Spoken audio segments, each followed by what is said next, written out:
but I'll rob the grave. Death,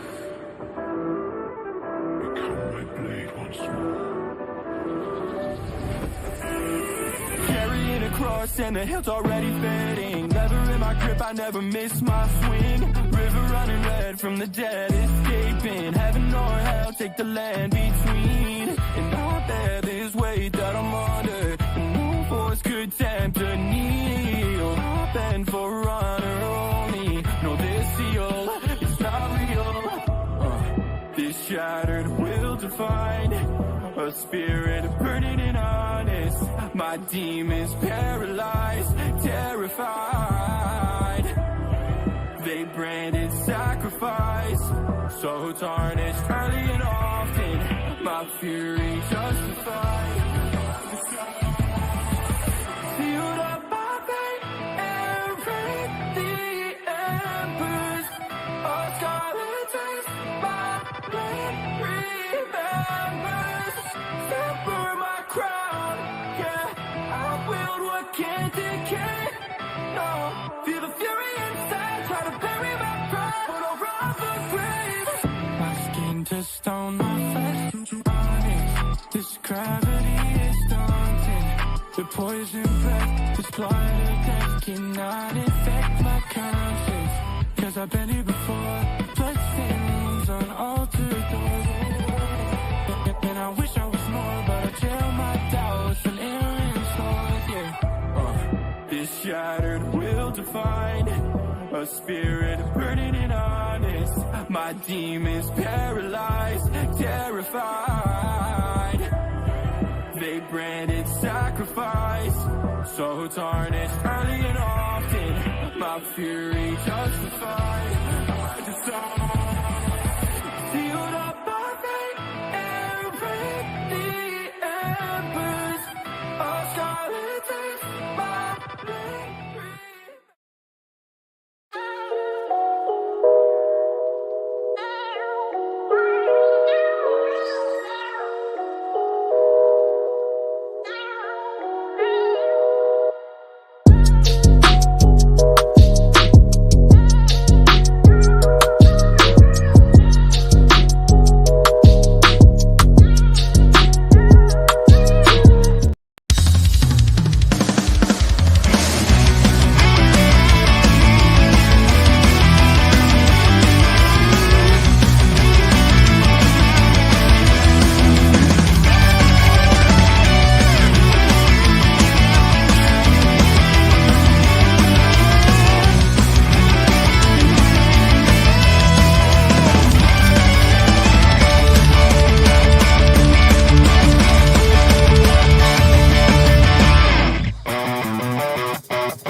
And we are live.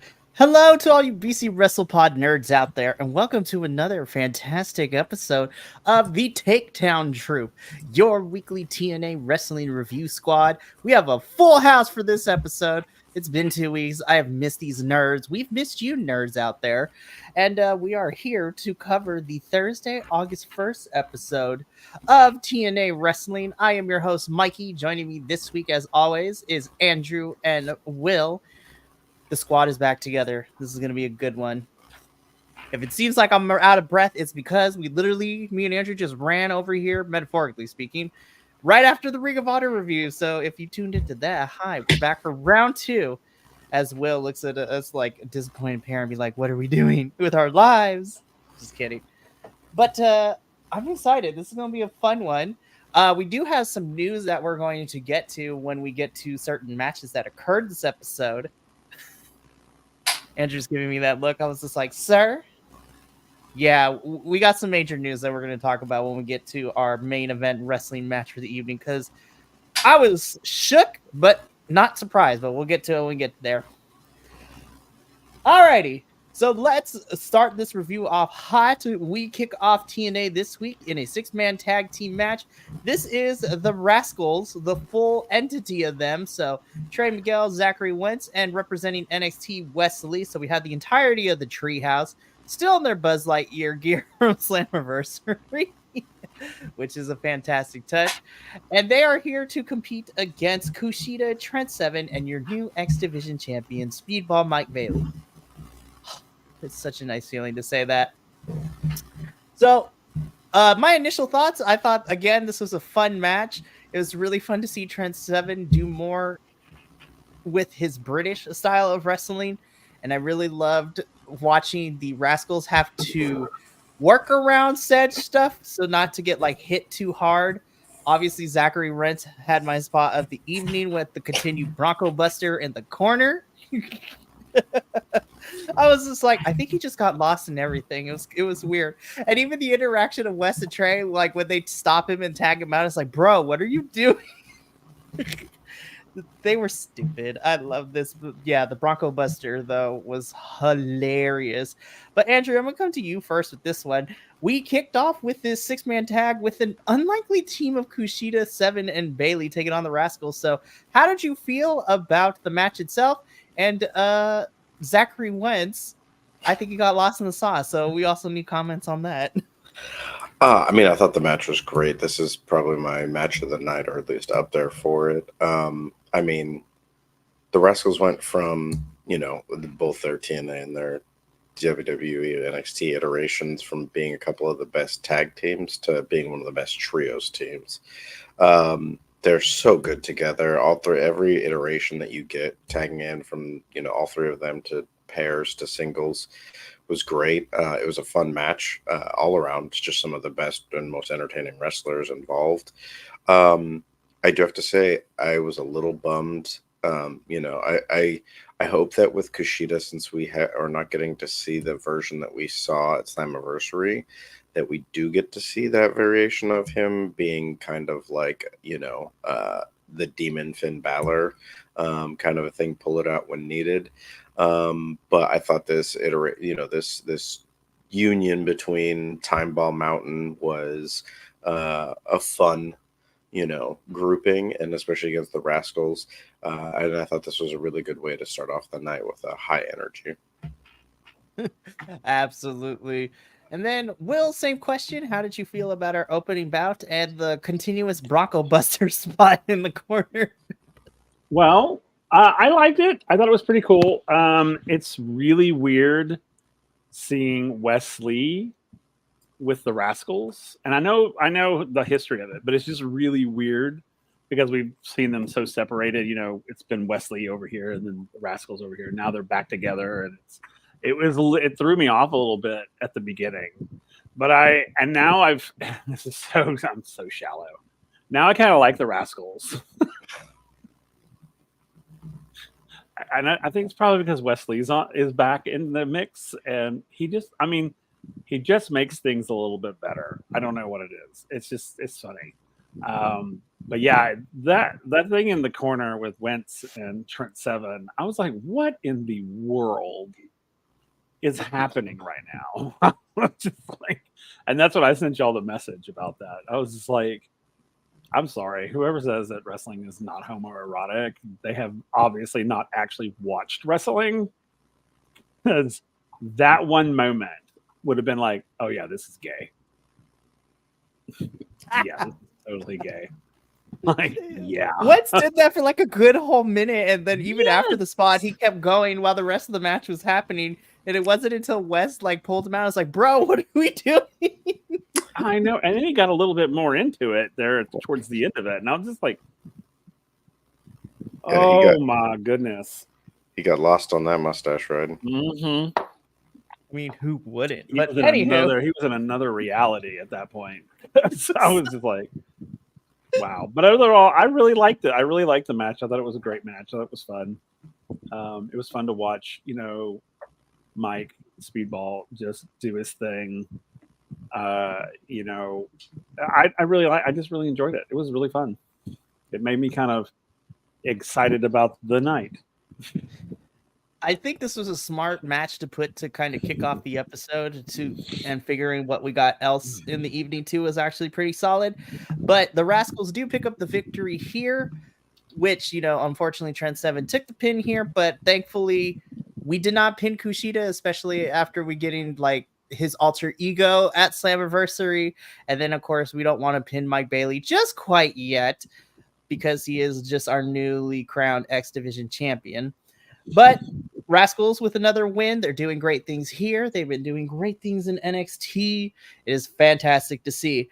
So after this match, we get a quick video package from Jordan Grace. She talks about the match last week and, her continued rivalry with Ash by Elegance. So last week, Jordan and Eric Young were on the losing end of the match between them and Ash by Elegance and Alex Hammerstone. So hopefully that means, I hope it wasn't just a one and done. Hopefully that does lead to something down the line, since especially with Ash winning, hopefully that's in talks of her maybe getting a rematch down the line. But Jordan says that next week she will be back in TNA and she will hold another open challenge, which means I'm wondering which NXT kid is coming over for this one. Well, who knows? It might also be somebody from the Independency. But granted, since they're in Florida for these tapings this weekend, it's probably going to be an NXT kid. But hey, you know what? Even though they lost, I'm still holding hope. Jordan versus Lash Legend. I would love to see that more than anything. But Fallon Henley, yes, Soruka. I mean, there's so many people that could be phenomenal to see Jordan wrestle. Honestly, send over Wendy Chu. Like, you know what? Thea Hale at this point, because she held her own against Roxanne at Great American Bash this week. God, that match was awesome. Like, I know we don't cover NXT, but I need everybody in the wrestling universe go watch that, because I'm like, Thea just proved she's ready for this championship. It was pretty badass. It was so flipping good. But Jordan's going to be we'll see which NXT kid crosses the forbidden portal, or the prohibiting portal as we call it here, and we'll face Jordan Grace. So then we cut backstage to Gia Miller, who is go ahead. Okay, yes. So this is kind of related. It's related to Jordan Grace. I encountered her doppelganger at CMLL. Oh, that's right. Olympia. Yes! Olympia is like the CMLL doppelganger of Jordan Grace. They are identical in the way they do everything, the way they talk, the way they pose, everything. I was like, is this Jordan Grace in a mask? Who is this? Honestly, that'd be kind of great. That'd be kind of crazy. It would be awesome. But I needed to throw that out there. I was like, oh my God, it was truly, I was just like, wow, she feels very familiar to me. And I was like, oh my God, she's the CMLL doppelganger of Jordan Grace. It was great. I loved it. We love to see it. Anyway, we love it. So again, Jordan versus probably an NXT kid next week or within the next couple of weeks. Excited. Can't wait for that. So we cut backstage. Gia Miller is supposed to be interviewing Mustafa Ali, but he has yet to arrive. And so she ends up talking to Campaign Singh, and Ali tells Campaign, is like, listen, man, like putting the blame on him for his loss at Slammiversary, which was kind of wild. And so Campaign Singh needs to redeem himself. So he's going to go find himself somebody to fight. We will talk about it because, sir, where in the universe did you think that going to that particular person was a good idea to pick a fight with? We will talk about that when we get there. But we enter our next match. This inevitably was a squash match, but this was the newly looked, so changing up her look a little bit, we had Rosemary taking on local talent Kristara. I'm loving this weird, like, Donnie Darko-esque version of Rosemary. She's literally Casey Jones. She's carrying a bag. She's got all sorts of tools in it. Like, this is a different look. And again, this is a squash match, but I am happy to see Rosemary back in the ring. Will, I'm going to come to you first because we have started to see this transformation happening weeks ago in Rosemary and also stalking people. She's been stalking Ash by Elegance's like concierge. She, made her presence known as Slammiversary by chasing him off during Ash and Jordan's match. So how did you feel about the presentation of Rosemary and the match itself? I like her new look. I really like that sort of short white hair, and it's really completely different. And I really like that a lot. And I thought that I felt so bad for Kristara because I was like, oh, Rosemary is like annihilating her, and I felt so bad for her because I was like, oh sheesh, oh god, it was literally like watching a train wreck. I couldn't look away, but I felt sorry for those who were injured. It was just like I was like, wow. And I like the fact that she didn't hold back. Because I thought, well, it's a local talent, I'm assuming, so they'll probably, she'll pull back a little bit, won't be quite so cray cray. But oh boy, was I wrong, and which I'm glad, because I hate when they do that. I hate when they have the talent pull away. So I was excited that she was going full on psychopath on Kristara, and I felt bad that Kristara was getting her ass beat by a psychopath who could probably like wear her skin or something. I don't know, but I enjoyed it. I really enjoyed the match. Now let me preface this that I probably enjoyed every one of these matches in this night, whether they were good or not, because I have been out of TNA so long that watching this one, I was just like, I'm back and I'm just going to embrace it all, the good, the bad, the ugly. So, but yeah, I really enjoyed it. I thought it was great. Rosemary, I like her new look and her psycho persona. I love that. Andrew, same question. How do we think about Rosemary's look and the match itself? And do you think we'll see Rosemary and Ash colliding? Because Ash was watching during this match. I mean, yeah, I like this new dark figure we're getting as Rosemary kind of being the, she's not really the monster heel, but, she's just this dark presence in TNA right now. I liked the little bit about her. She was about to, go after Kristara, and then her music played and it kind of like snapped her out of it. I liked the play of that kind of going in and like what they could do with her music and her personality. I do hope we get to see a showdown between her and Ash because we've been building to this for a while.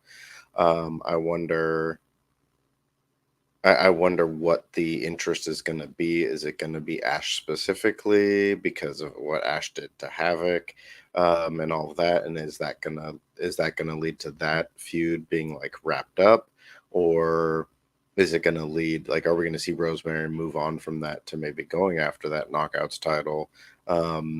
But either way, I hope we get to see a conclusion to all of these things that are going on. But ultimately, I just want to see them build up Rosemary in this persona because I feel like we haven't really had that from TNA for a while. We have Jonathan Gresham, who is kind of doing something similar, but again, it feels like we're not really building up to what it could be. So I want to see them really take it to that next level with, the dark, monstrous horror characters. Yeah, and now that I think about it, outside of PCO, who's doing that for the men's division, since Havoc is out for who knows how long, because we still haven't gotten an update of what's going on with, Havoc, Rosemary is our only creepy figure in the women's division. So hopefully we get to flesh that out a little bit. And I agree with you, Andrew. I want to see the collision course between her and Ash because we've been building this for a little bit. We leave Rosemary and, after she put the black rose onto Kristara, which I love that creepy finishing touch. It's so fantastic. We get a backstage pre-tape promo from the System. I love how unfound their confidence is in the fact that they still have all this confidence to talk the talk, even though Myers and Edwards lost the men's tag team championships and Moose lost the world championship at Slammiversary. And I love that Alicia kind of threw shade, but not really, when she's like, it hasn't been great for the System, me and Masha, without saying the two words, we're the only ones that held these titles. Oh yeah. And there was a pause after she began speaking because the boys were like, "Damn, she's right. We can't really argue with that." And then everybody got a chance to cut a promo. It's time to reboot the system a little bit to come back stronger in a system 2.0. We will talk about Militia in a little bit because we're also starting to see some cracks there after what happened.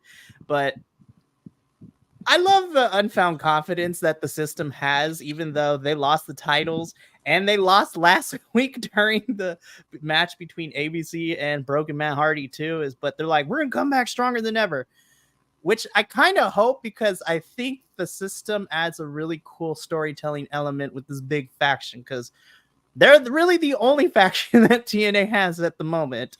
So, yeah, Andrew, how did you feel about the system? When we were talking about Slammiversary during the review, I had a couple of feelings about what might happen with the system. And one of them, based on, them keeping their titles and everybody else losing it, was I kind of saw a chance for Alicia to kind of usurp the leadership role and kind of become, if Moose was the godfather of the system, to her to become the godmother kind of a thing. And potentially oust Moose from the group. So this gave me hints that could be happening. And the fact that she was front and center for this promo, I know part of it's a height thing too, but the fact that she was front and center, she delivered so much of the promo. And then the fact that it's her husband's tag team partner, and their new heater is someone that's close to the three of them, but not Moose, just leads me to believe that more of the group would fall in line with her. And especially because she still is the only champion, really, of the team, since Masha is not actually a part of the system.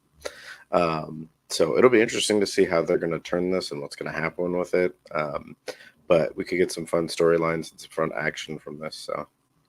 Absolutely. And, I want to quickly bring up too, because you mentioned this, Andrew, and I'm not the theater person, but I did notice that Alicia was front and center during this pre-tape promo.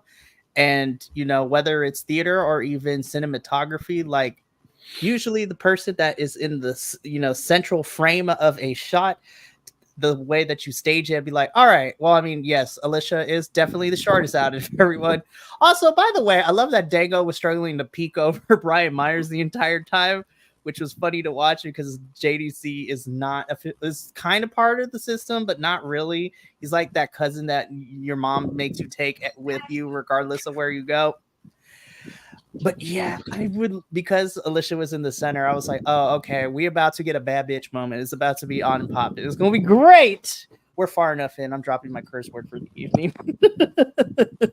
But so, Will, I'm going to ask you the same question. The system, they seem to be rebooting themselves. Alicia and Masha are the only two to walk out of Slammiversary with their titles. How do we feel about them, rebuilding to come back stronger? I think it's time to Control Alt Delete. Yeah. The funny thing about it is, yeah, they, Alicia was in the power position, and you were, like she's the godmother. She's more like a Mama Fratelli. Yeah. Sort of like not the Goonies reference. I know, showing my age. I love it. Sort of like knocking the idiots around her, sort of type of thing. I like that. I like that this sort of patriarchy is turning into a matriarchy. And I'm always here for the women to take control, because we all know if women ran the world would be a better place. So maybe the system needs new software and different hardware in the lead position. So I'm cool with it. I like it. I think that if that is kind of where they're moving towards, I'm here for that, because I think, I think Alicia is so very much like, I think she wants things so much more than anybody else around her. You know, like whether it's vengeance or, you know, whatever, she always wants it more. And I love that about her. She's like the perfect Batman villain. Always wants more than she necessarily can take. And I love it. And I'm super excited for it. And but I think it's about time that, you know, the ladies kick the boys into line. You know, because yeah, you bitches you don't have titles anymore, but she does, which was very much about making sure everybody understood that, which is what I love about it. I love that she's just like, all right, we're a group, and I'm gonna let these boys know. It's just like, you done messed up. Mm-hmm. Like, we love to see it. You lost your shit, but I didn't. I was like, mm-hmm. Right. Well, speaking of messing up, again, we mentioned this earlier when we talked about campaign scene. I'm like, sir, why did you go after like that one person? Well, who is this one person? Well, we find out immediately because we have Mike Santana cut this promo really quickly, sitting backwards on a chair. And, you know, he talks about how he wants vengeance on Moose and everything, but he doesn't get to finish that promo because campaign scene comes in and, you know, challenges Mike Santana to a match. And immediately I'm like, I'm about to witness manslaughter on my television screen. I was just like, this was of everybody that is backstage. Like, you pick Mike Santana of all people, and you knew he immediately regretted it because Mike Santana is like a good, like 2 feet taller than Campaign Singh. And then Mike Santana got that dog in him because he smelled it and was like, I smell fear. I was like, what is happening?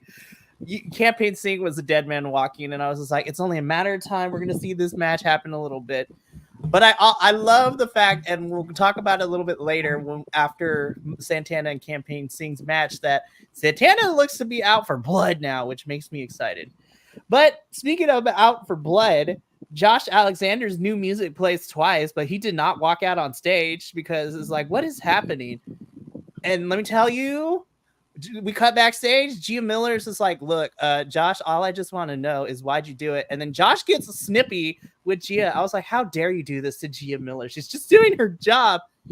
When I tell you, though, I am here for a heel Josh Alexander because this promo was everything that I wanted it to be. And normally I hate I'm the face of the franchise. Like, I carry this company on the back when heels do it. And normally I hate this. But I can't hate this because Josh is speaking facts here. I'm just like, he is the face of TNA. Not to pull from other federations, but we're kind of doing something similar with a certain Hangman Page and another one, but it's not necessarily working for me the way it should. But Josh is basically saying, you know, I'm the face. I don't care about these fans. I don't care about the locker room. I'm just out here for me now. And I'm like, you know what? I'm kind of here for this now. Like, heel Josh Alexander was great.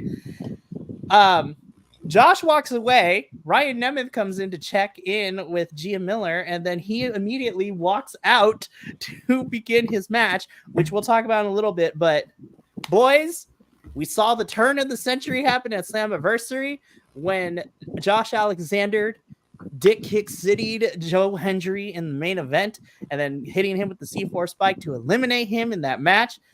Me and Andrew were sorely disappointed, but also very intrigued at the same time because no, not Joe Hendry, but oh my gosh, heel Josh Alexander is about to slap. So actually, I'm going to come to Will first. Will, Josh Alexander is now a heel. I remember the three of us having this conversation when we started doing this review that the inevitable heel turn might be fascinating. And in 2024, we finally got it. So, Will, how did you feel about Josh's promo? And how do you feel about Mr. Alexander now going full heel on us? Well, I love the promo. I thought the promo was like spot on, sort of. I was like villain monologuing type thing. I was like, okay, this is great. I love this.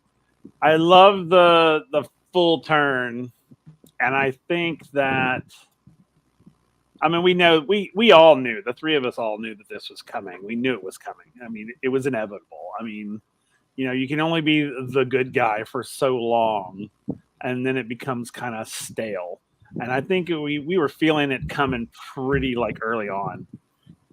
But once now that it's like full on like official, quote unquote, it looks sexy on him. I'm not gonna lie. It looks super sexy on him. And unlike another person who we're going to talk about later, who thinks that they are like this and are not, I mean, I sent you the message. I was like, a heel Josh is super sexy. I didn't think it could be any hotter than right now. He is like, I always go for the bad boys, and he is like a sexy villain, and I want to be his henchman. Totally. His minion, you can tie me up or something. I don't know, but I'm here for it. I'm here for it. Like, please, please throw me around the ring. Well, we know where Will stands, so that's a good thing. No, I'm super excited for it. I can't wait to see where we go. I can't wait to see where they go with it. If it's, and how long it's going to go. I mean, I'm wondering if it's one of those. I hope it's like a long-term, not forever, obviously, but like a longer storyline, so that we can enjoy it. Because I think with this promo sort of set it all up, and I'm hoping that it doesn't peter out too quickly. They don't sort of shoot their shot all at one time. I can agree with you there. Andrew, same question. Heel Josh Alexander. How did we feel about the promo itself? And then, just the last couple weeks, heel Josh Alexander. How do we feel? I mean, like you said, he ain't wrong with all the stuff that he was saying about, really supporting TNA. He has been their all-star. I mean, since they kind of came back and have been really building up, and they built him into their main champion. And when you look at just like the way things went from his injury and having to forfeit the title, and he had some good runs, but he never got the title back. For a while, he was on losing streaks, and he was going out and having great matches, but he wasn't able to pick up the big wins. He was struggling with things. I think one of the few wins that he had to be teamed with Zack Sabre Jr. So there was a lot of catalyst building to this heel turn, and I think they did a great job of really building it up to this. And for the longest time, even when he got more serious and went a little more rough, you still had this idea of Josh still being there for TNA, but now he's kind of flipped it, and he's in TNA for himself. And one of the thoughts I had that came after we see him again later was that he could be one of the most dangerous heels in TNA, because he was already dangerous as a face. Coming out now, he could just be tossing people, and really he could go after everybody and then call his shot for that title when he wants it, because he already had that kind of aura about him, and now being a heel, he's just going to be that much worse in a good way.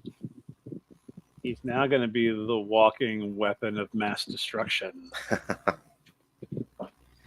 Honestly, he is. And you know what? We don't have to wait long to see how devastating that can be, because like I mentioned, as soon as Ryan Nemeth checked on Gia, we literally go straight into our next match, which is Ryan Nemeth taking on the king of TNA, Frankie Kazarian. I mean, at least you announce it right, not like Jade, who can't get it right, I tell you. How dare you? Jade is queen. Leave her alone. I'm just kidding.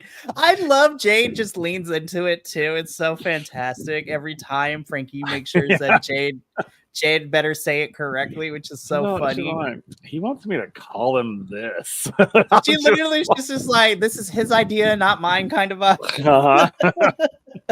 I love it. So we get Ryan Nemeth versus Frankie Kazarian. I thought this was a fun little matchup. I figured Frankie was going to win out the side of this too. I'm gonna be honest, and it makes a lot of sense, but it made sense that this match was happening by proxy, because Frankie beat up Nick leading into Slammiversary. Nick eliminated Frankie as the final participant for Nick to become the champion. And, he's still got beef with the Nemeth brothers. So there's also that, because lots of people are now gunning for Nick, which is kind of going to be interesting as we go along with this. But Frankie Kazarian does pick up the victory here, which, is a good consolation prize given the fact that he didn't win the championship at Slammiversary. But let's be honest, this match, it was cool. It was fun. I thought it was great. But let's talk about the real moment of why we're here. Because we see how dangerous Josh Alexander can be. Literally, he comes down the ring. Frankie Kazarian is ready to fight. Josh Alexander just walks past him like he's nothing, which was also kind of crazy to watch. This man walks into the ring, picks up Ryan Nemeth, and Ryan sold this beautifully because Ryan gets C4 spiked to hell. I was like, damn, Josh. I was like, oh, the angle was perfect. Cameraman did their job, but Josh showed how dangerous as a heel he's going to be, because he's going to be out here C4ing people up the wazoo. It's going to be nuts. Andrew, I'm going to come to you first. Like, weapons of mass destruction, indeed. I'm scared about Josh now. How do you feel? I'm scared of Josh. I love this. I love that, his entrance, the fact that like Frankie reacted to it, but he walked past him like, I don't care about you. Like, if I wanted to beat you up, I could, but you're not why I'm here. And he just kind of smirked at him when he walked by. It's just the perfect attitude for that. I like the way that he went after Ryan Nemeth, because it was very calculated. He didn't go in there with like a bunch of anger and emotion and stuff like that. He just went in there, did what he was meant to do, sent the right message. We do get a bit of a sighting of this later, but I kind of wish we would have got some more activity around the fact that it was Ryan Nemeth that got attacked. See some kind of reaction backstage or something, other than what we got at the very end. But as far as the match goes, I was really surprised. I mean, I was impressed. I shouldn't say surprised. By Ryan Nemeth, because he showed why he should be here in TNA and be getting the chances that he's getting outside of just being Nick Nemeth's brother. It made sense for Kaz to win, but I thought the match they had leading up to it was really good. All this was good. Will, the same question to you. Weapons of mass destruction. How do we feel? Well, I thought the match was pretty good. I agree with Andrew on the Ryan sort of showed us that he belongs here, and I really liked that. And and this is Frankie Kazarian. He was the other person I was talking about earlier. I'm just like, it's not sexy on you, dude. It's kind of sad and pathetic. It reminds me of like those middle-aged dads who are trying to be cool. They have a Harley. They're trying to be Uncle Jesse, but they're not doing it successfully. No. Yeah, it was. Yeah. Now the after effect was great when Josh came out. Man, again, I was like, he is sexy as hell now. I mean, he just walked. He just strolled. There was no like, I'm coming there for a purpose. It was like, I'm just taking a walk, dude. And when he walked past Frankie Kazarian, it was like you're not even worth the air that I breathe. And just walked right past. I was like, oh my God. It got even sexier. And then when he did all that to Ryan with absolutely no emotional anything on his face, I was just like, oh my God, they've created a monster. They have created a monster. And now I can't wait to see if he's going to change his look. Like, if like the gear and everything, if the gear is going to shift with him, I'm very excited. And I mean, after this moment, this is why I was calling him the walking weapon of mass destruction, because of what happened here. I was just like, it's like a nuclear bomb went off in that building.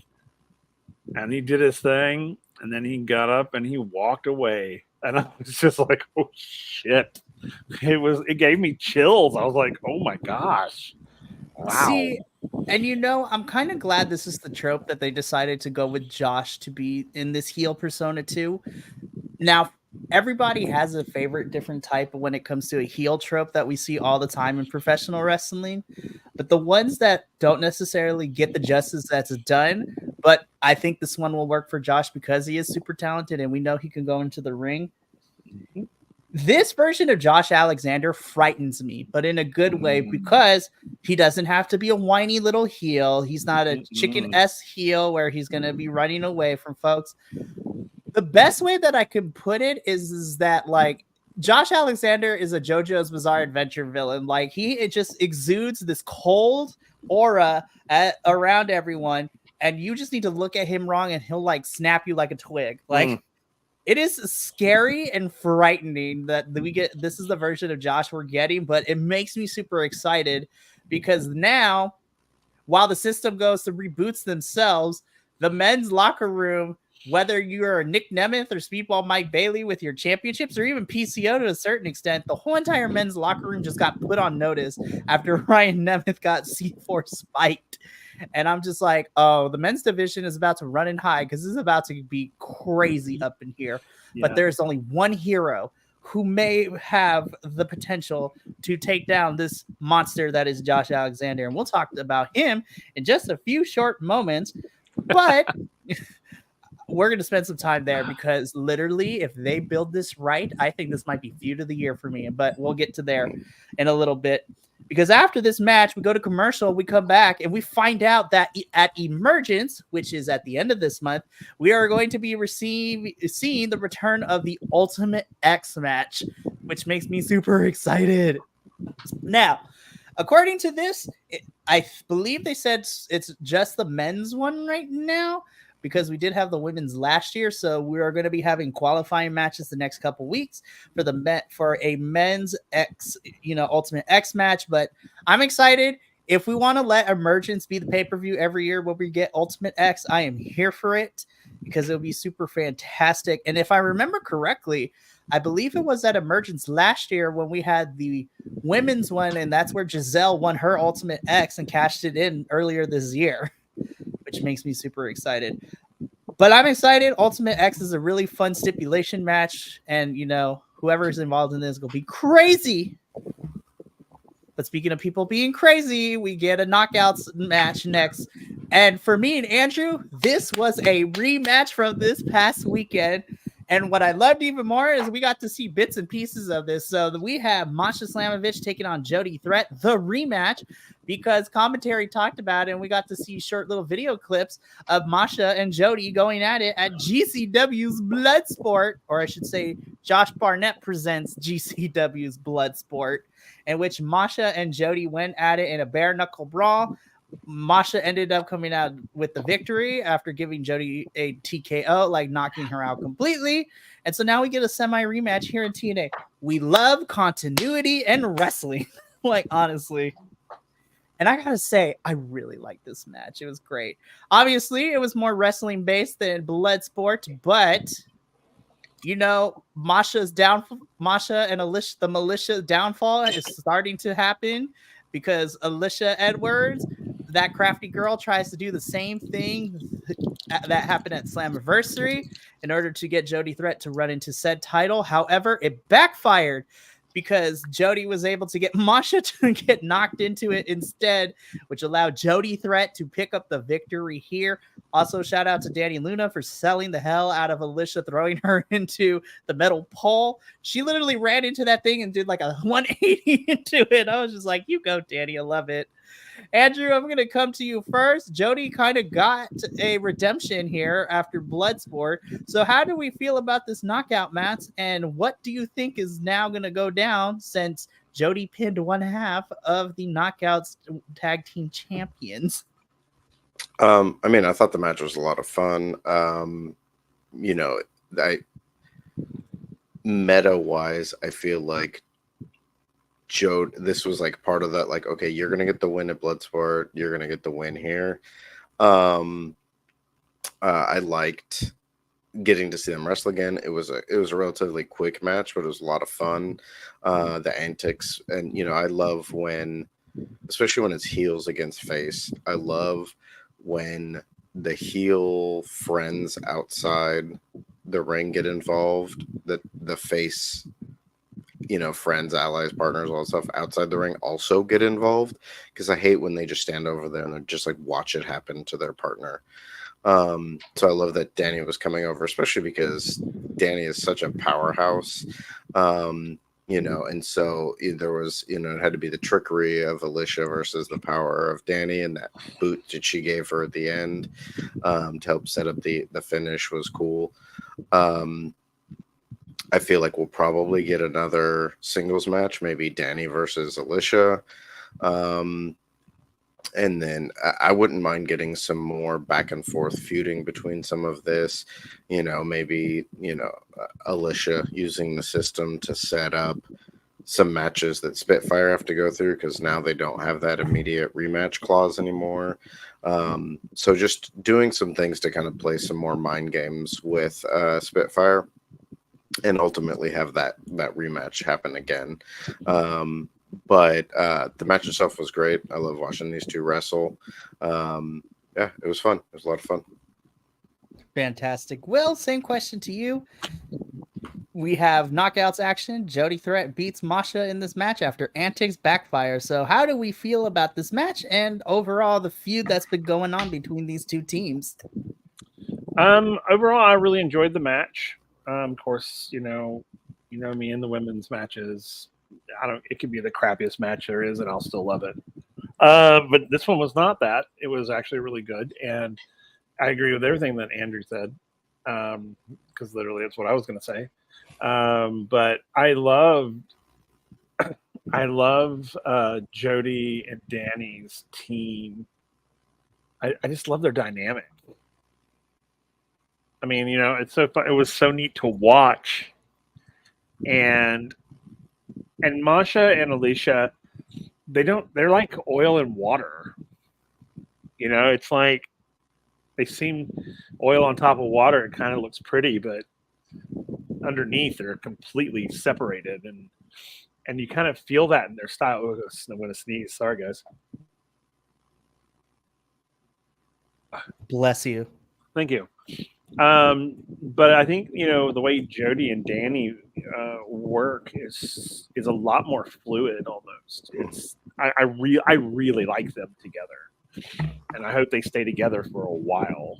I really do. Before TNA gets a hair up their ass and decides to split them up, because I think we need some strong women's tag teams, like permanent tag teams that kind of go and do their thing. But no, I really like this, and I was kind of like, oh, okay, we're gonna try to do the same old with the title, and I was like, okay, well, I knew which way it was gonna go. I knew what we were doing. I knew what we were setting up. We were setting up the whole, it's gonna be Masha that gets like into it instead of Jody, and it was like, okay, there it is. All right. But overall, I really enjoyed it. I really did. There wasn't a whole lot that I disliked about it. So, yeah. So, yay. This is a fun little match. Jody Threat gets even with Masha Slamovich from Bloodsport.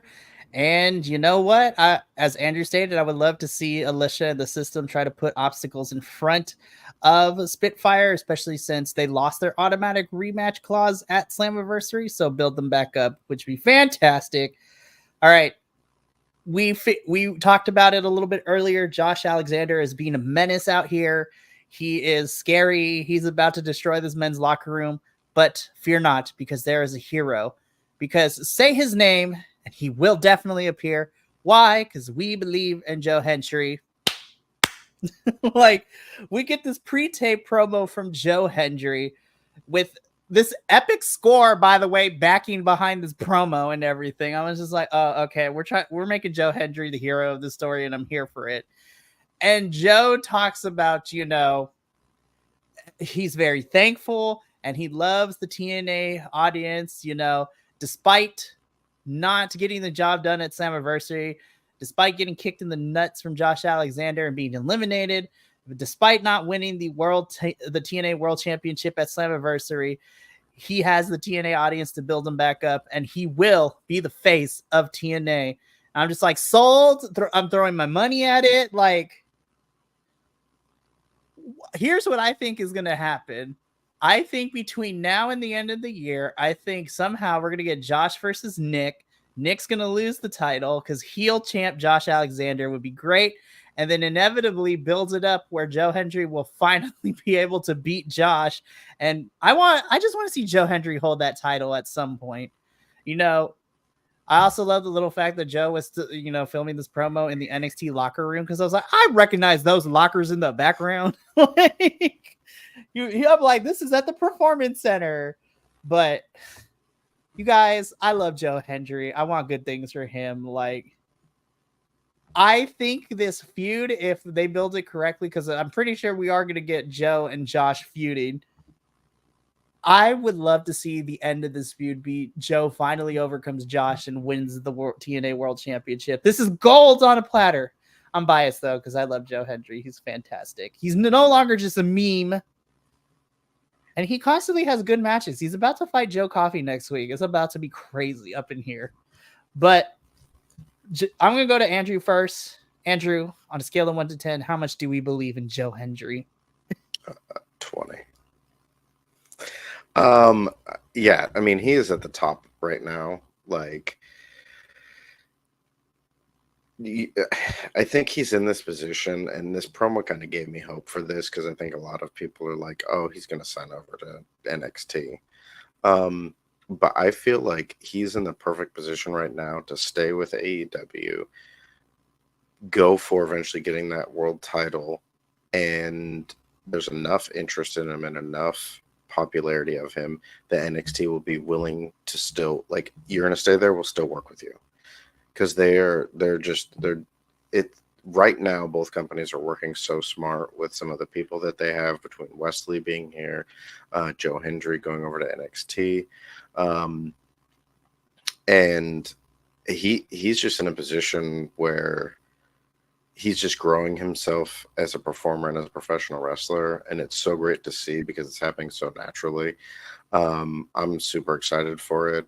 I do like the idea of him feuding with Josh Alexander, because against someone with Nick Nemeth, he's the wanted man, he's the bad boy hero and all that kind of stuff, the rock star.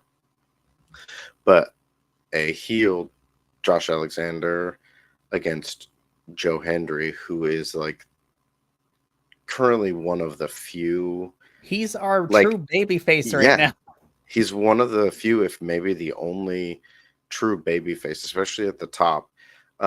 Because for years and years, we've had the kind of the anti-hero baby faces, but Joe Hendry is that baby face. So I think that feud would benefit the two of them so well. And the joy of seeing him win that title from Josh, or in spite of Josh, and him actually eventually getting it, would just be such a huge, it would just be another explosion of like the popularity and the, support for Joe Hendry. Absolutely. So I'm going to go over for Andrew, who believes in Joe Hendry on a 1 to 10 scale out of 20. And I'm going to go to the president of Joe Hendry's fan club within Will. We all love Joe Hendry, but none more so than Will. Will gravitated to Joe Hendry immediately just based on character work. So, Will, same question to you. This promo from Joe Hendry, how did we feel about it? And then where do you think the direction for Joe could go, and where would you like it to go? Okay. Well, you know me. There aren't enough numbers for me to express how much I love him. So, I thought the promo was great. Where do I think it's going, or hopefully it goes, is I agree. I think this is our Superman and Lex Luthor like pairing up. I think that's what's going to happen, because I thought it was interesting that Josh Alexander focused on him, specifically, like paid that specific attention with the C4s and all that. So when I watched that, I was like, that was interesting. That was an interesting choice.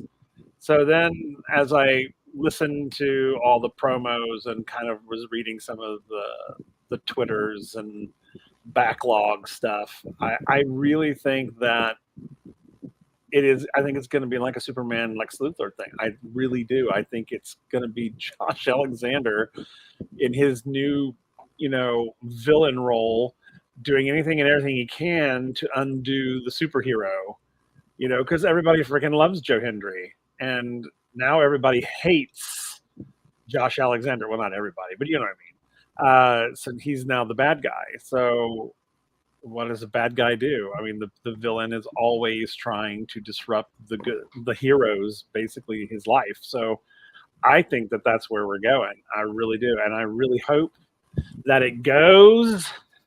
And it's always Josh and his evil mustache twirling plans that undermine Joe Hendry all the way up to like the world title, where Hendry eventually does take it and then smashes the hell out of Josh, defeating his villain. And maybe that snaps, Josh back into the sort of reality of, oh gosh, what have I been doing? That sort of thing. I kind of hope that's where it goes, and that, because I think that would be a lot of fun to watch, because we've been watching Joe get his ass kicked left and right, just constantly. And the great thing about it, as he said in the promo, he just gets back up and just like, hey, it's another day. Let's sing another song, everybody. It's like watching Witchy Poo beat up on Mr. Rogers. That's some old references right there, buddy boys.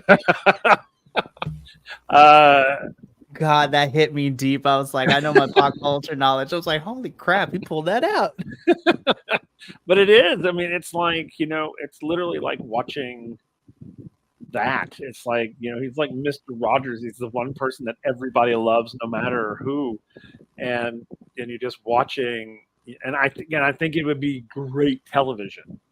That's a big thing. I think it would be great television on TNA's part if they create this sort of white hat, black hat type thing and turn it into a total melodrama. I would be here for it. Like, truly, because I agree. Josh is like scary right now, and it's so great. And Joe is so the exact opposite on the other end of the spectrum. And it makes total sense for the two of them to be clashing. Yeah. More so than anybody else, like Nick and all. It makes no sense. I mean, I can see, because Joe Hendry is so pure, and right now, Josh, our villain Josh, hates everything that is pure. I think that's where they're going to go with it, and I really kind of hope they do. I mean, Josh is going to destroy other people along the way. Probably, like most good villains do, is you always, strike at the people around the target that they love and hold dearest to them. You always strike them down first, to try to get in their heads and make them become what you are, type of thing. So if they're playing those mind tactics, I'm here for it. Totally here for it. We're all excited to see this. Because I believe in Joe Hendry. Yes, we all do. And we're excited to see this next chapter for Joe Hendry and where this leads. Just as much I was excited watching Mike Santana just decimate Campaign Sing. Like, we don't even really need to talk about this. This was a squash match. Campaign Sing signed his own death wish when he challenged Mike Santana earlier in the evening. And of course, Mike Santana does what Mike Santana does best and puts bodies into the ground. I love his spin the block finish here. It's still one of my favorites. It's really great. But the important thing to come out of this match is not only did Mike Santana win, but now he has a hit list. He's coming after Moose now, you guys, because he hasn't forgiven or forgotten what Moose did by having a hit on him. And I'm like, Moose, you done messed up, because this is Mike Santana. He's in these streets, bro, and he's going to come after in this promo that Mike Santana cuts afterwards, he's coming after the Moose, and he's willing to also dismantle the system along the way if that gets him to Moose faster. It seems that we're going to have Moose and Santana feud and probably the system feud with Santana, which makes me excited because, listen, we all have seen Mike Santana and his handiwork. We know homie is out here about to destroy fools left and right. I am so excited to see Mike Santana get a proper feud now that he's back, and we kind of like are done kind of just giving him matches to have matches, but now we have a story for Mike Santana, and it is about revenge, the best trope that is out there. Andrew, Mike Santana is about to put a hit on Moose and probably the whole system. How do we feel about this new story developing? I mean, I like that they didn't just abandon it, especially because he did get his revenge on, the guy that took him out of the championship picture. I think it's smart too because they're finding ways to not overload the championship race. Right now, it seems like Josh Alexander's the main focus of that, the main villain in this story, and that they're going to keep other people busy with other feuds. There could be some interesting options here. One of the ways that the system could turn on Moose is, basically setting him up, sacrificing him to Santana to be, not be there to support him, let him go out and face Santana on his own or whatever the case is. This could all be ways that the system turns on him, kicks him out of the group, sacrifices him up to avoid the wrath of Mike Santana. So there's a lot of fun things that could come out of this. So it's awesome to see. And I'm happy that they're keeping Santana busy with really good stories. Will, same question to you. Mike Santana is about to call a hit out on Moose. How do we feel about this new story developing? Well, I don't know much about this, so I don't know how to answer this question because I don't know the context behind it. Okay, so I'm gonna give you the 411 real quick. Let me spill the tea, as the kids say. We're gonna spill the tea. Andrew's just like, Mikey, you're doing this again. Yes, I'm doing this again because I'm a teacher. It's my job to educate folks and fill them in on them. Educate me. I'm filling him in on the missing work he missed. Okay, so here's to give you the short version of what happened. This whole entire thing with Mike Santana wanting to kill Moose essentially goes back a couple weeks ago. As you know, we had qualifying matches for who would earn their spots in the 6-man elimination match at Slammiversary. So Mike Santana was in one of these matches against Andrew. He was going up against Frankie. Yeah, it was him versus Frankie, right? Yeah. So Frankie Kazarian versus Mike Santana. And honestly, it was a pretty good match. Mike Santana had Frankie Kazarian beat until Johnny Curtis Dango, JDC, wormed his way into this match to cause a distraction and to take out Mike Santana in the process, which led to a countout, which allowed Frankie Kazarian to win. And so at this point, we, the audience, were like, oh, JDC just went rogue and he took out Mike Santana. So Mike Santana, literally the following week, destroys JDC in a match. But then we come to find out that it was actually Moose who sent JDC to take out Mike Santana. So really, Mike Santana got his vengeance on JDC for physically taking him out of the championship match at Slammiversary. But now Mike Santana wants to cut the head off the proverbial snake, so to speak, because he wants to go after the person that made the hit out on him. So that is where we are currently with this storyline. Okay, so it's basically vengeance, as you said. It's basically revenge. Okay, well, more power to him, I suppose. I mean, if they did him wrong, then eye for an eye and all that jazz. So I'm here for it. We love a good vengeance tale. Absolutely. I mean, yeah, let's the more the merrier. So yeah, bring it on. And to echo what Andrew said, I like the fact that we are still making stories that don't have to necessarily revolve around the championships, because there are other promotions that we review here that have that run into that same problem where they can't write a story that doesn't involve around championships. But Mike Santana is out for blood, and I am excited for the inevitable clash between him and Moose. We get bumpers for next week where we learned that we're going to start the qualifiers next week for the for the Ultimate X match at Emergence, which has me excited. And then we get into our main wrestling event, because that was not the main event of this episode. We have a TNA World Championship match. I was like, damn, we're defending the title 2 weeks out from Slammiversary. I'm here for this. But we have Nick Nemeth defending his title against one Mustafa Ali. You guys, for me personally, this match kind of slapped. This match slapped. I loved it. Again, Mustafa Ali is so good in the ring. Nick Nemeth is so good in the ring. I was just like, why couldn't we have got this in the other federation? Like, y'all did not use these men properly. And I'm bitter, but I'm happy that we got to see it on this stage. Ultimately, Nick Nemeth does retain the championship. But Andrew, I'm gonna come to you first. This was our main event wrestling match. Like, this match for me, this match slapped. But how do we feel about this championship match and Nick Nemeth defending his title 2 weeks out from winning it? I mean, I like it. I like what we got set up. It kind of makes me feel like Ali might be taking a step away from TNA for a little while. So I like that he got this last match in. Yeah, it was a great match. This was my match of the night. I echoed what you were saying, Mikey, in my notes. It was that they're both so good, and they were so underutilized and undervalued in their previous employment.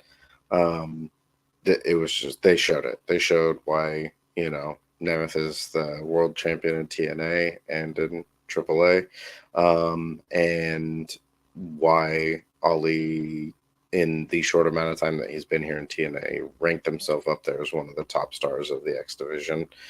Yeah, it was a super fun match, super good match. The ending sequence was great. They worked off each other really well. And I thought this was a smart choice because we knew that Nemeth wasn't going to lose this title, but he got his first title defense against a really recognizable name, another former champion who just lost his title, and it was a big challenger. So this was great. Will, same question to you. Nick's first title defense after winning it 2 weeks ago. How do we feel about the match?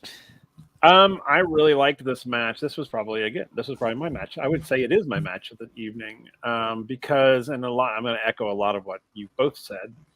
I think that, and especially Andrew, if this is Ali's last fight with TNA for a while, it was a hell of a one to go out on. It really was. These two guys are so good, within themselves as performers and as wrestlers. They're so good. And I did not know them on other other platforms. Everyone kept telling me that they were underutilized. And, and it's so funny watching them here. I just think, wow, really? Because one, they're both fantastic performers. Like, character-wise, these characters are so good. And then, like, in the wrestling aspect, it's always, I don't think out of the wrestling matches I've seen these two do at TNA, they've been, for the most part, pretty flawless. They've been pretty on point. Every match has an issue in it somewhere, but these two are so good at what they do. And so I was really kind of excited when I saw that they were wrestling each other as the main event, because I thought, okay, this is going to be really good. And it was actually better than I thought it was going to be, which is great. And I really just love watching these two guys wrestle. No matter who they're wrestling, I could be wrestling other people, but I just really enjoy watching them. I like their techniques. I like their styles. I really like them as wrestlers. And I was like, I didn't know Nick Nemeth at all when he first got here. I was like, I don't know who you are. And I really have grown to really like him a lot. So that's why I wasn't, even though I know I was all like Joe Hendry needs to win the title, I wasn't upset that he won it. I thought, no, that's a good fit. I think it was a good fit. And especially, because he's another one that was taking so much shit from everybody. Yeah. So and now he's like top dog, and I loved, and so I thought his first sort of challenge for the title match with Mustafa Ali was like the perfect choice, because I thought, it felt like both men wanted it. They wanted that title, even though we all knew going into it that Nick was not going to lose this, but I really liked it. I mean, it was really good. It was a really good match. So I was kind of glad they ended with this. I was kind of glad that the night ended on this wrestling wise, on this note. So I really enjoyed it. I did too. I thought this was also my match of the evening, or this episode. I loved it. It was a lot of fun. Both men are great.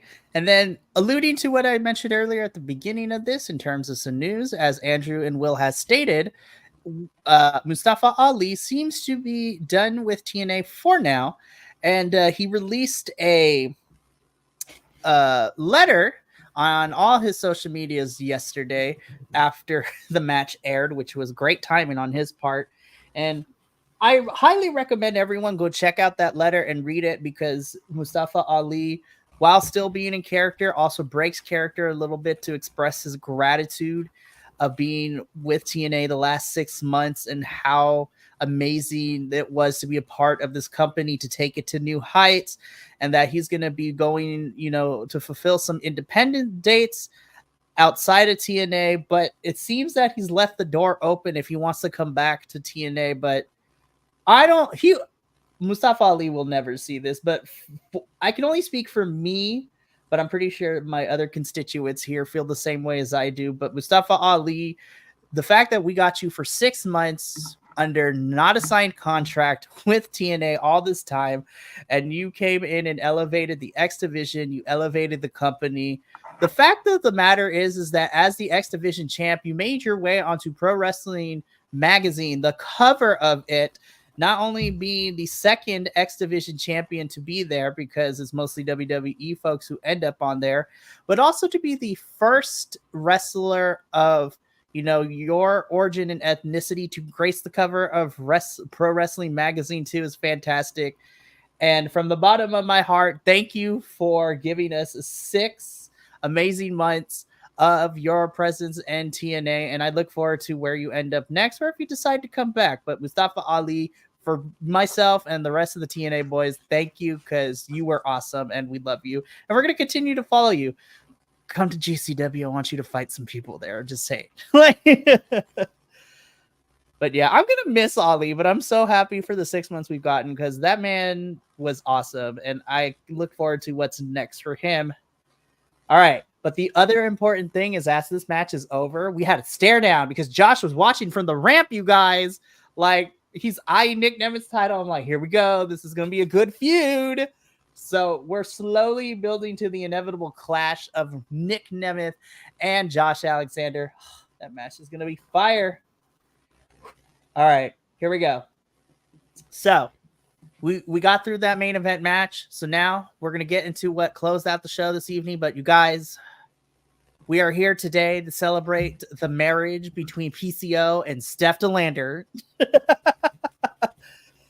I do not care what anyone says. I am here for camp and stupidity in my wrestling program. And this gave me everything. It gave me love. It gave me craziness. It gave me drama. Like, it gave me everything. All right, so let's break this down bit by bit. So first and foremost, we have Santino officiating this whole entire ceremony in his $11.25 like class that he took to be able to be the minister for this, which was great. We get Rhino coming down as the best man. He is in his wrestling gear, also wearing a tie. We have Zaya Brookside looking hella cute in her gothic Aspire, which was really cool because she's the maid of honor. PCO comes down dressed in a suit, and he has his belt as like a shawl thing, which is fantastic. But then we have the Bride of Frankenstein come down in Steph DeLander being escorted by Mephisto, which was kind of crazy to watch. Who apparently also goes to the same stylist as Lexus King. Oh my gosh, I cannot. I was like, what are we doing? But we get the wedding vows. Steph loves PCO. PCO gives his vows and his like inaudible like yelling and grrness of it, which was funny. But then I thought it was about to be a twist that I was not expecting, because who first interrupts? First Class comes out and interrupts the wedding. I was just like, oh boy, here we go. What are we doing? But AJ Francis says that he's not going to ruin it. They're just here for the freaks to get married, and he's here to be a witness. And you know what? Surprisingly, he delivered in his promise because he didn't interfere with anything, kind of. We'll talk about at the end when the other person shows up, because he was holding Zaya Brookside back. Though we know Zaya could probably take AJ. But then, you guys, as we were about to get the holy matrimony kiss, we had Matt Cardona's music hits, and he interrupts the wedding. You know, he comes walking down with a gift, and as soon as I saw Matt Cardona, I was like, sir, you have a track record here right now. Like, I don't think your intentions are good for this. And obviously my fears came to, you know, reality, because Matt Cardona takes out PCO. We found out that the wrap gift was a cinder block, destroys the wedding set, you know, holds up the championship. So I was like, okay, so Matt wants to come back for the Digital Media Championship, and I'm kind of here for it. But then the more interesting part is that he tells Steph it's time to go. Steph does not leave. Matt Cardona tries to physically drag Steph DeLander to come with him, and she pulls away and yells at him.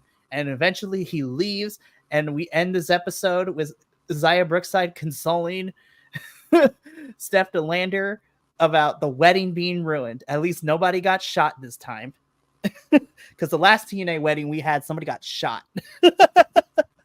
So, boys, this was stupid. But this was the best kind of stupid. And it seems that we are about to have Matt Cardona be in TNA for a little bit and have this feud with PCO. Anybody who wants to go first, because I can't say this, but how do we feel about this wedding? Like, what did we think? I know it was stupid. I loved it. That's my take. I mean, it was what I expected. You know, it was fun. Santino is always the best part of pretty much anything he's involved with. It was short. It was, you know, simple, straightforward. I like the swerve with AJ Francis coming out, because obviously the history that he has. And I like that while they weren't involved, they definitely helped with Matt Cardona. And I noticed that when Matt pulled the titles off of PCO, he held them both up and he said, "These are mine." So I kind of feel like he might be going after both of those belts and looking for another win like PCO got over AJ Francis. I'm looking forward to see where this goes. Because it could be fun having Matt be in this feud with Matt, PCO, Steph DeLander in the middle, and all that kind of stuff. Especially with knowing what their faction's like in GCW. I will say it was fun, but I think that the title match should have ended the night. I agree with that. I feel like this was taped out of order and put together out of order. But yeah, I do agree. That's my only critique. I feel like this should have maybe either been in the middle of the show or like a segment or two before the main event. So, Will, same question to you. This was your first experience with a TNA wedding. How did you feel about it? I mean, it was stupid, funny, and silly, and I think it should have. I think it should have been at the very beginning. I think the whole night, the whole evening should have said. This should have started with the wedding and the crashing of the wedding, and then gone into the night. I thought, because the Nick and Ali fight was so good, and I think that this kind of flattened it, because I would have been totally like, hell yeah, ending on that note. And then it was like, oh, okay, we're going to go into this now. And I was like, and it really kind of took me out of it. And I was kind of bummed. And I was like, and I don't think it really did anyone any justice, like, really. Because, I mean, all it did was soften the badassery of that last match. And then it just brought Cardona in. And really, that was kind of it. I don't think that was like appropriate for a finisher for the show. I thought it should have been at the very beginning. I think it should have opened it with this big spectacular gothic wedding that gets destroyed, like a dynasty moment, and then go into the evening. And I thought it was I didn't think it was fun, but it was in the wrong place. I also wondered too, because I know they did it in front of the Montreal crowd. I wonder if there may have been like a benefit if they did like pre-tape this and aired this at the beginning of the show, because I feel like, Santino is hilarious as all hell. I love him. He is the best part anytime he's a part of any of these segments. But I'm wondering if a pre-taped would have like given a different impact, or if we had it, like we should have had the whole roster out to this wedding. Like everybody is dressed up or whatever for this wedding. This happens at the beginning of the show, and now everybody has to still wrestle after witnessing this wedding. They're like, and let there be. Yeah, I agree with both of you. I think maybe having this at the beginning or even the middle of the show would have been great. But yeah, even have it pre-taped.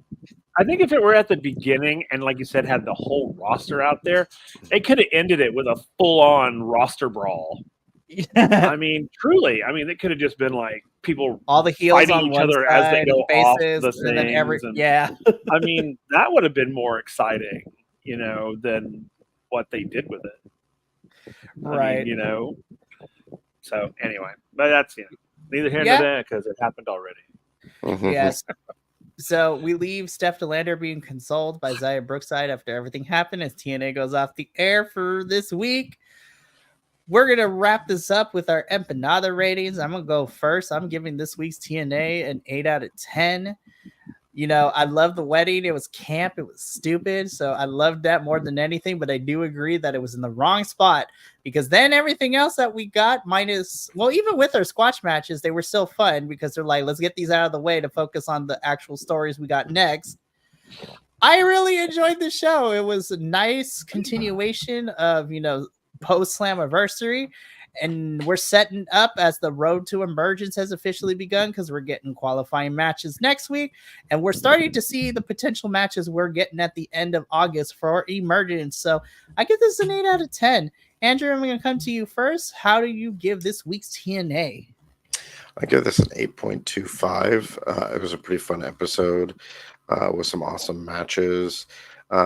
It felt a little heavy on the promos, and that things could have been laid out a little better in the episode format. But altogether, some really, really good high spots. Excellent. And then, Will, same question to you. How many empanadas do you give this week's TNA? Well, since I didn't get to watch all of Slammiversary, the lead into this episode, I kind of treated this episode as a standalone. And so I gave it an 8.5 because I really liked it, and I thought all the matches were pretty good. The wedding at the end kind of buzz killed it a bit, and I think it should have been at the beginning. But overall, I really, really enjoyed it. Even the promos. I mean, some of the promos were a little but I mean, I enjoyed them. So I've 8.5. I really had a good time. Excellent. Well, that's going to be it for us this week here at the Takedown Troupe Reviews. We will be back next week as we inch ever so closer to emergence, which I'm super excited about. But if you like what you saw here, make sure to return next week for another TNA review. But if that's not up to your speed, we got a busy weekend because we have SummerSlam happening tomorrow. So the WWE boys will be reviewing that on Monday. And then we're getting the premieres of the combined shows this weekend, which is nuts. The WWE show will be on Sunday with the AEW show being on Tuesday. And then, you could just catch me, Andrew, and Will here next Friday. And then me and Andrew hopefully continue to say somewhat good things of Ring of Honor next week. So we'll see what happens with all of that. But from all of us here at Takedown Troupe and all the hosts here at BC WrestlePod, remember, take care of yourself, love one another, stay iconic. More importantly than anything, you always deserve to finish your story. We'll catch you next week. But until then, sayonara, adios, and catch you later.